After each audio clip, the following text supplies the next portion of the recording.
नमस्कार, India voice देख रहे हैं आप। मैं हूं आपके साथ पूजा झा। और आज मोदी सरकार के दूसरे कार्यकाल का दूसरा बजट पेश हो गया है। निर्मला सीतारमण ने संसद में दूसरा ये बजट पेश किया। टैक्स कटौती समेत कई बड़े ऐलान किए गए। अब 7 लाख रुपए तक की सालाना आय पर कोई टैक्स नहीं लगेगा। जी हां, बजट में ये ऐलान किया गया। इतना ही नहीं, निर्मला सीतारमण ने महिलाओं और वरिष्ठ नागरिकों को बड़ी सौगात दी है आज के इस बजट में। इसके अलावा किसानों, वहीं बजट 2023 पर पीएम मोदी का कहना है कि ये बजट विराट भारत की मजबूत नींव है। पीएम ने कहा कि ये अमृतकाल का बजट है। ये बजट गरीब और मिडिल क्लास के सपनों को पूरा करने वाला बजट है। ये बजट आगे आने वाले देश के कई सालों की अर्थव्यवस्था को विकास की दशा और दिशा तय करेगा। तो आज बजट पेश किया गया है। वित्त मंत्री निर्मला सीतारमण ने बजट पेश किया गया है। कई बड़े ऐलान किए गए हैं। टैक्स कटौती समेत कई बड़े ऐलान हुए हैं। मोदी सरकार के दूसरे कार्यकाल का ये आखिरी पूर्ण बजट था जिसमें टैक्स कटौती समेत कई बड़े ऐलान किए गए। अब तक 7 लाख रुपए तक की सालाना आय पर कोई टैक्स नहीं लगेगा। ये एक बड़ी छूट दी गई इनकम टैक्स में। इतना ही नहीं, सीतारमण ने महिलाओं और वरिष्ठ नागरिकों को बड़ी सौगात दी। इनके अलावा किसानों पर भी विशेष ध्यान रखा गया। शिक्षा के क्षेत्र में, हेल्थ सेक्टर में, युवाओं के लिए कई बड़ी योजनाएं, कई बड़ी घोषणाओं का ऐलान किया गया है इस बजट में। इस बजट को लेकर पीएम मोदी का कहना है, ये बजट विराट भारत की एक मजबूत नींव को दर्शाता है। ये बजट अमृतकाल का बजट है। गरीब मिडिल क्लास के सपने को पूरा करने वाला ये बजट है। अमृतकाल का ये बजट गरीब और हर मिडिल क्लास के सपने को पूरा करने वाला ये बजट है। इस बजट में कई खास बातें रही हैं। बजट में क्या कुछ सस्ता हुआ, उसके बारे में आपको बता दें। एलईडी टेलीविजन सस्ते होंगे अब इस बजट के आने के बाद। इस बजट की खास बातें, वही नई कर व्यवस्था का ऐलान किया गया है। 3 लाख तक की आय पर कोई टैक्स नहीं देना होगा। वहीं 3 से 6 लाख की आय पर 5% टैक्स देना होगा। वहीं 6 से 9 लाख की आय पर 10% टैक्स चुकाना होगा। 9 से 12 लाख की आय पर 15% टैक्स चुकाना होगा। वहीं 15 लाख तक की आय पर 20% टैक्स चुकाना होगा। और 15 से ऊपर अगर आपकी सालाना आय है तो आपको 30% टैक्स चुकाना होगा। तो कर व्यवस्था में बड़ा बदलाव किया गया है और मिडिल क्लास को, नौकरी पेशा लोगों को बड़ी राहत दी गई है। 7 लाख तक सालाना आय पर कोई टैक्स नहीं लगेगा। 3 लाख सालाना आय पर कोई टैक्स नहीं देना होगा। वहीं 3 से 6 लाख आय पर 5% का टैक्स आपको चुकाना होगा। अगर 15 लाख से ऊपर अगर आपकी आय है तो आपको 30% का टैक्स चुकाना होगा। तो अमृतकाल का ये बजट है जिसमें कई बड़े ऐलान किए गए हैं। नौकरी पेशा लोगों को बड़ी राहत देने की सरकार ने कोशिश की है। टैक्स स्लैब में बदलाव किए गए हैं और 7 लाख तक के आय पर कोई टैक्स नहीं चुकाना होगा। इसके अलावा 5 लाख तक की आय पर भी आपको कोई टैक्स नहीं चुकाना होगा। 6 लाख तक की आय अगर आपकी है तो आपको 5% टैक्स चुकाना होगा। तो टैक्स को लेकर बड़े बदलाव किए गए हैं। नौकरी पेशा लोगों को राहत देने की कोशिश की गई है और भी कई बड़े ऐलान किए गए हैं। एमएसएमई को ब्याज पर 1% की छूट दी जाएगी। महिला सम्मान, आजादी का अमृत महोत्सव मनाया जाएगा। कार्यक्रम आयोजित किए जाएंगे। महिला सम्मान सर्टिफिकेट 2025 तक जारी रहेगा। इसके अलावा 2 लाख जमा करने पर 7.50% ब्याज भी मिलेगा। तो इनकम टैक्स में बड़ा बदलाव किया गया है। आयकर स्लैब में बड़ा बदलाव हुआ है। पुरानी टैक्स व्यवस्था खत्म कर दी गई है। 7 लाख रुपए तक आयकर नहीं देना होगा।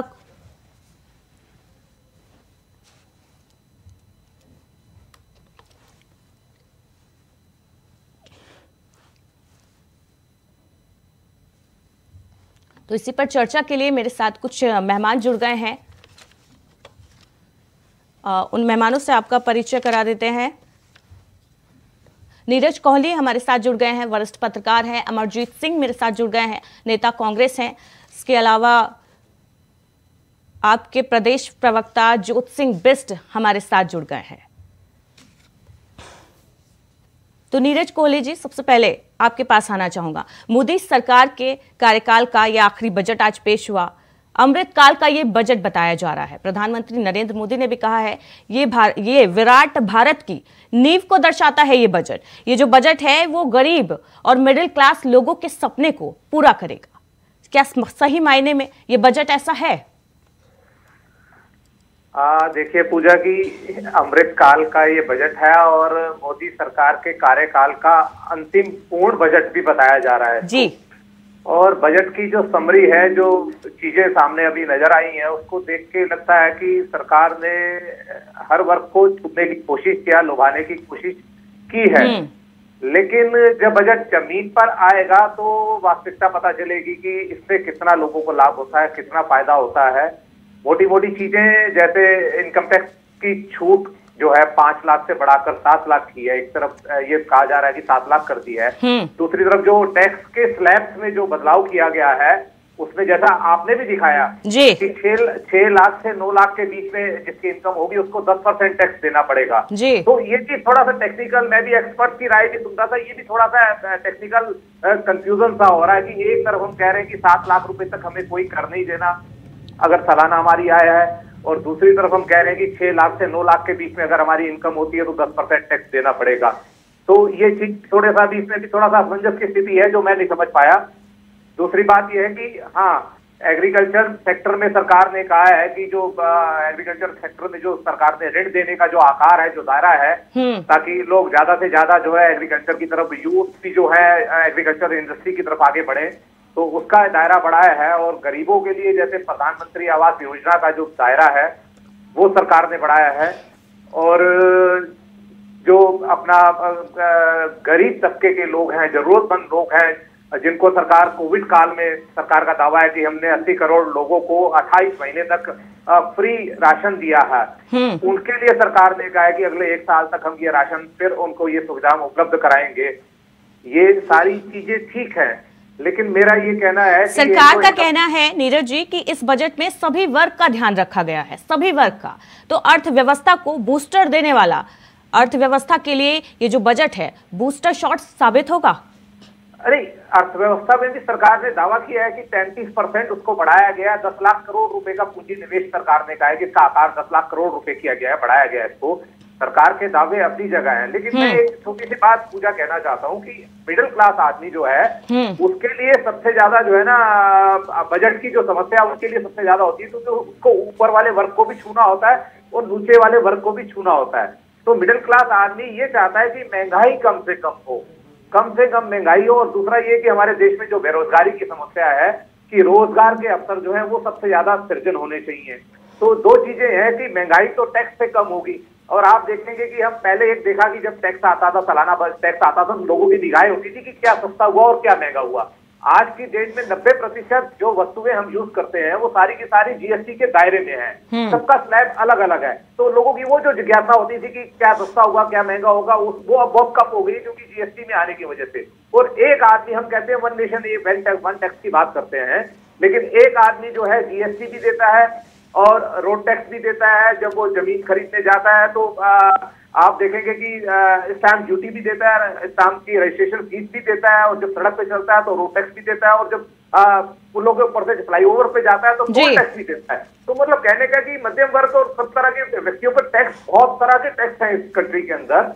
तो कहीं ना कहीं ये आदमी चाहता है कि नहीं, थोड़ा सा टैक्सों का जो भार है, जो कर का दबाव है, जो बोझ है, वो थोड़ा कम होना चाहिए, और महंगाई से कहीं ना कहीं आम आदमी को निजात मिलनी चाहिए। बिल्कुल, महंगाई से आम आदमी को निजात मिलनी चाहिए। ज्योत सिंह जी, आपसे जानना चाहूंगी, महंगाई के लिए ये बजट कैसा होने वाला है? महंगाई के मोर्चे पर सरकार की तरफ से आम लोगों को राहत देने की कोशिश की गई है। मैं आपके पास लौटूंगी, लेकिन उससे पहले एक छोटे से ब्रेक के लिए रुकना होगा। छोटे से ब्रेक के लिए फिलहाल, ब्रेक के बाद आपका स्वागत है। और बजट पर हम बात कर रहे हैं, आम बजट क्या खास।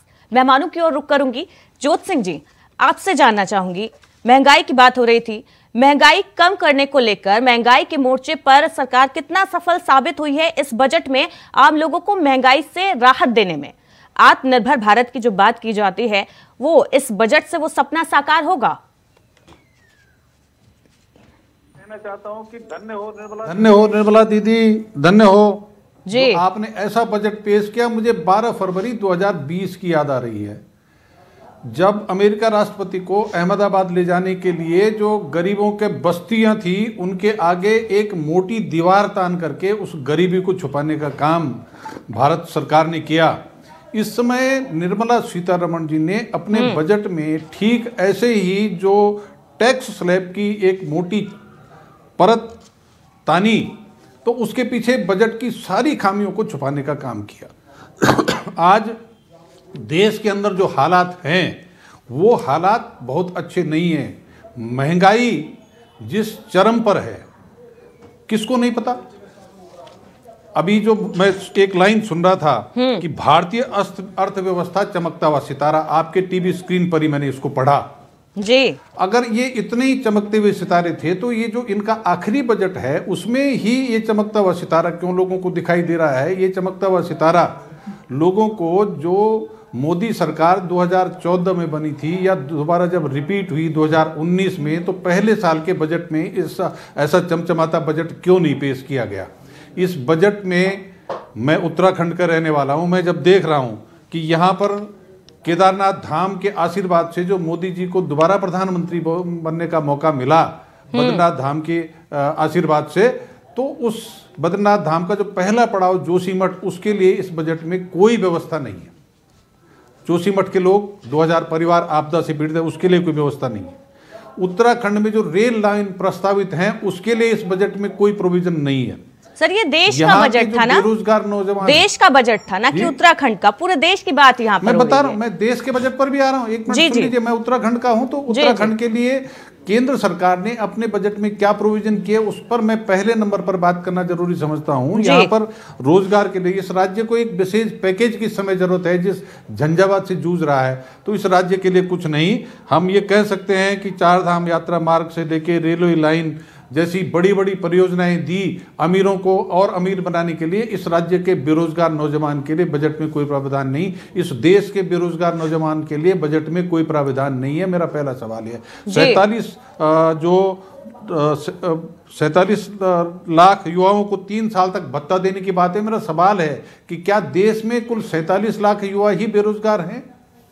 मैं तो कोरोना के लॉकडाउन में इस राज्य के उत्तराखंड के जो लोग बेरोजगार होकर के आए थे उनका आंकड़ा ही 5 लाख था, तो देश का आंकड़ा कितना होगा इससे अंदाज लगाया जा सकता। हम बहुत छोटे राज्य हैं। उन बेरोजगार युवाओं के लिए इस सरकार ने कुछ नहीं किया, जो उस लॉकडाउन में बेरोजगार होकर उनमें से आधी जो आबादी है उन युवाओं की, बेरोजगारों की, उसके लिए बजट में कोई प्रावधान नहीं है। टैक्स स्लैब में मैं देख रहा था कि अधिकतम फायदा जो 15 लाख आय वाला है उसको 45,000 रुपए का एक साल में फायदा होगा। मैंने जब उसका मोटा मोटा हिसाब लगाया तो जो पिछले 4 साल है इन्होंने रसोई गैस के अधिक दाम लेकर के, डीजल पेट्रोल के अधिक दाम लेकर के, और उसके अलावा जो रसोई का सामान है उसके और जो अन्य आम जरूरत का सामान है उसके अधिक दाम लेकर के हर परिवार से, चाहे वो टैक्स देने वाला परिवार है चाहे नहीं देने वाला परिवार है, 50 से 75 हजार पर ईयर वसूली कर रखी है। और 4 साल में एक परिवार से 3 लाख से 4 लाख की वसूली कर रखी है। अब उसमें 45,000 की छूट दे देंगे तो क्या होने वाला है जी? महंगाई से राज्य को निजात नहीं मिल रही है। और एक बड़ी समस्या जो पूजा जी मुझे दिखाई देती है कि मोदी जी का ये बजट आगे रहेगा या अडानी का जो हिंडनबर्ग की रिपोर्ट के बाद जो हश्र हो रहा है वो बाउंसर बड़ा रहेगा इस देश की अर्थव्यवस्था को चरमराने। हनी जी इसका जवाब देंगे। हनी जी आप बताइए, महंगाई के मोर्चे पर तो कोई राहत ही नहीं दी गई है। ज्योति सिंह जी कह रहे हैं, मोदी जी कह रहे हैं कि विराट भारत की नींव को दर्शाता है ये बजट। कैसा बजट है? महंगाई से राहत नहीं मिली है, युवाओं के लिए रोजगार नहीं है, जोशीमठ के लिए कुछ नहीं है, कैसा बजट है? बिल्कुल पूजा जी, ऐसा है कि ज्योति सिंह बिष्ट जी को ये नहीं पता है कि ये देश का बजट है, सिर्फ उत्तराखंड का बजट नहीं है। नहीं, देश के भी आंकड़े बताए उन्होंने। हाँ, तो दूसरी बात मेरी सुनने दीजिए, आपने बीच में उनकी बातों को इंटरप्ट नहीं किया था पूजा जी। जी बोलिए। दूसरी बात मैं ये बताना चाहूंगी, जो ऑल वेदर रोड हमारे उत्तराखंड में बन रही है वो किसके प्रयास से बन रही है? जरा ज्योति सिंह बिष्ट जी इसका आईना साफ करके मुझे बता दीजिए। क्योंकि जब कोई बात होती है मोदी जी और धामी जी की, तब ये कहते हैं कि ये लोग मोदी जी का दिया जलाकर उनकी राह पर वोट मांगने का काम करते हैं। तो जब उत्तराखंड में मोदी जी के द्वारा ऑल वेदर रोड बनाया गया, केदारनाथ का पुनर्निर्माण किया गया, और कितने ही ज्यादा कर्णप्रयाग रेलवे लाइन प्रोजेक्ट स्थापित किए गए, जो भी प्रोजेक्ट लाए गए हैं वो मोदी जी के ही सरकार की, मोदी के ही केंद्र के ही मदद के बिना क्या उत्तराखंड के स्टेट में, जो कि बहुत ज्यादा वैसा स्टेट है, आपदाग्रस्त वाला स्टेट है, वहां पर क्या केंद्र सरकार की मदद के बिना इतना बड़ा बड़ा प्रोजेक्ट लाया जा सकता है? पहली बात का इनका जवाब। दूसरी बात का मैं इनको जवाब देना चाहूंगी कि 45 लाख और 45,000 की जो ये बात कर रहे थे, जरा इनको ये कहिए कि पूरी तरीके से डाटा पड़े। जब जन धन योजना निकल रही थी, जन धन योजना के खाते खुलाए जा रहे थे, तब यही विपक्ष बड़ी बड़ी बातें किया करता था कि जन धन योजना के खाते तो खुला दिए, अब इसमें महिलाओं की बात करते हैं, महिलाओं के आत्मसम्मान की बात करते हैं, लेकिन महिलाओं के हित में क्या फैसले लिए हैं? तो आज उस बजट में ये दिखाई दे रहा है कि महिलाओं के हित में, छोटे रोजगार के हित में ये फैसला लिया गया है कि 2 लाख रुपए तक अगर आप जमा करते हैं तो इसको ये किया जाएगा कि उसमें महिला शक्ति को बचत पत्र जारी किए जाएंगे, जिससे कि महिला या बालिका के नाम से 2 साल के लिए 2 लाख रुपए जमा कराएंगे और 7.75% ब्याज दिया जाएगा। जहां आज बैंक में 5% ब्याज का रेट है, वहां पर हमारे इस बजट से, इस अनुपूरक बजट से मैं माननीय निर्मला सीतारमण जी वित्त मंत्री जी का धन्यवाद देना चाहूंगी कि उन्होंने महिलाओं के हित में इतना अनुपूरक बजट लाया है कि 7.75% ब्याज दर किया जाएगा। एक तरफ तो हमारी केंद्र सरकार महिलाओं के हित में काम कर रही है और दूसरी तरफ हमारी राज्य सरकार का भी इसमें अहम योगदान है। जो ये राज्य और उत्तराखंड की बात करते हैं तो इन्होंने, अमरजीत सिंह भी हमारे साथ जुड़े हुए हैं। अमरजीत सिंह जी, आपको क्या लगता है आत्मनिर्भर भारत की झलक इस बजट में पेश होती है, वो तस्वीर दिखती है आत्मनिर्भर भारत की झलक की? पूजा जी 20 सेकंड में और चाहूंगी, जब ये उत्तराखंड की बात करते हैं तो जरा उत्तराखंड पे ज्योत सिंह बिस्सी जी ये भी आंकड़ा उठाकर देख लीजिए कि महिलाओं के लिए 30% 36 आरक्षण ये हमारी उत्तराखंड की सरकार ने किया है। तब आपके मुंह पर कोई भी वाहवाही का मुंह नहीं छूटा था। जब उत्तराखंड की बात करते हैं तो उत्तराखंड में ये भी एक ऐसा अभूतपूर्व कार्य हुआ है जो धामी सरकार के द्वारा हुआ है।